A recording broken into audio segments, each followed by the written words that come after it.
Picture this, a cat locked in a box. You don't know if it's alive or dead. And here's the kicker. According to quantum physics, it's both at the same time until you open the box. Now, before you call animal control, this cat is completely fictional. But the idea behind it? That broke some of the smartest minds in history. And it still messes with physicists today. This is Schrödinger's cat. Let's get into it. Erwin Schrödinger was an Austrian physicist working in the early 20th century, a time when the entire foundation of physics was being ripped up and rebuilt from scratch. He was brilliant, a Nobel Prize winner, and by most accounts a genuinely weird dude. But he had a problem. Well, actually, the whole field of quantum mechanics had a problem, and Schrödinger decided to expose it. See, there was this new idea floating around physics circles called the Copenhagen Interpretation. It said that a quantum particle, like an electron, doesn't actually have a definite state until someone observes it. Before measurement, it exists in what's called a superposition, multiple possible states at once. Schrödinger looked at this idea and basically said, "That's absurd.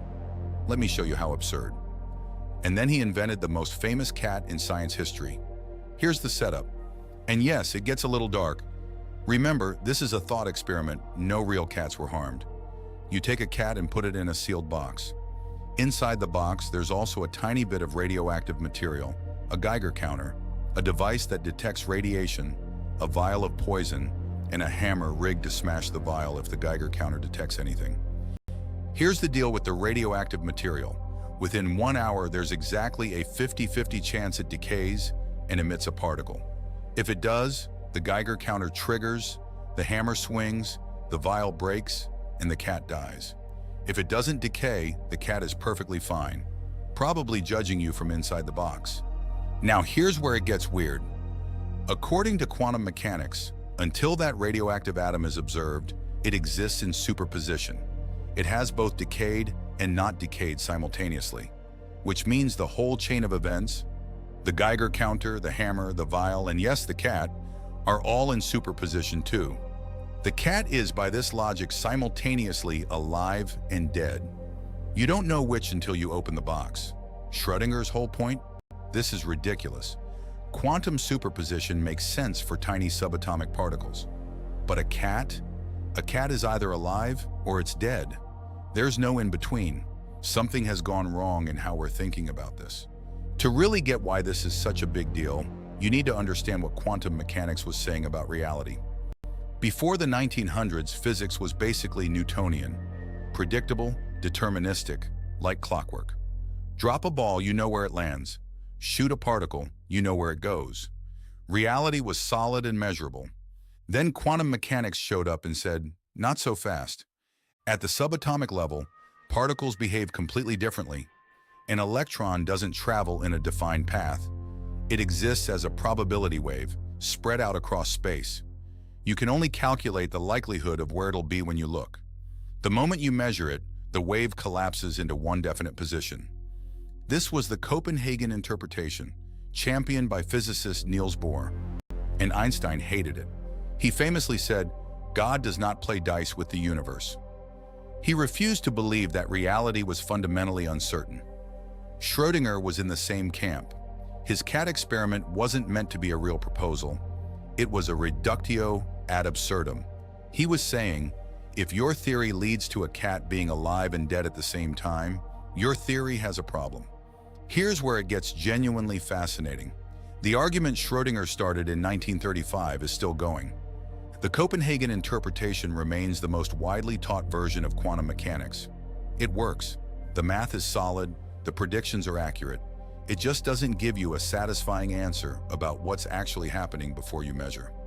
But over the decades, other interpretations have tried to solve the cat problem. The many worlds theory says every possible outcome actually happens, but in a branching parallel universe. So in one universe, the cat is alive. In another, it's dead. You just happen to be in one of them. This one is wild, but some serious physicists believe it. Decoherence theory is a more modern take. It says that quantum superposition breaks down really fast at the scale of large objects because they interact with their environment constantly. By the time you're dealing with something as big as a cat, It's not really in superposition at all. The environment already measured it. This is currently the most scientifically favored resolution. Pilot wave theory says particles have definite positions all along, guided by a quantum wave. No real superposition, no dice. Einstein would have approved. None of these are universally agreed upon. Physicists can build rockets and computers with quantum mechanics without agreeing on what it means. Here's the thing, Schrödinger's cat isn't just a fun thought experiment. It points at one of the deepest unresolved questions in science. What does it mean to observe something? Is the collapse of a quantum wave caused by consciousness? By any physical interaction? Does the universe need observers to be real? These aren't just philosophy questions. They shape how we build quantum computers, understand the early universe, and think about the nature of reality itself. And in a weird way, the cat is still in the box. We haven't fully opened it yet. So next time someone asks you if the cat is alive or dead, you can tell them, depends on whether you've looked. Schrödinger built this thought experiment to criticize quantum mechanics. Instead, he accidentally gave the world one of its most enduring symbols. Proof that sometimes the most powerful ideas start as arguments against someone else's idea. If you want more of these, the kind of ideas that sound simple on the surface but turn into rabbit holes the moment you pull the thread, make sure you're subscribed to Idea Break. Drop a comment below with what you think happens to the cat. I'll be reading. See you on the next one.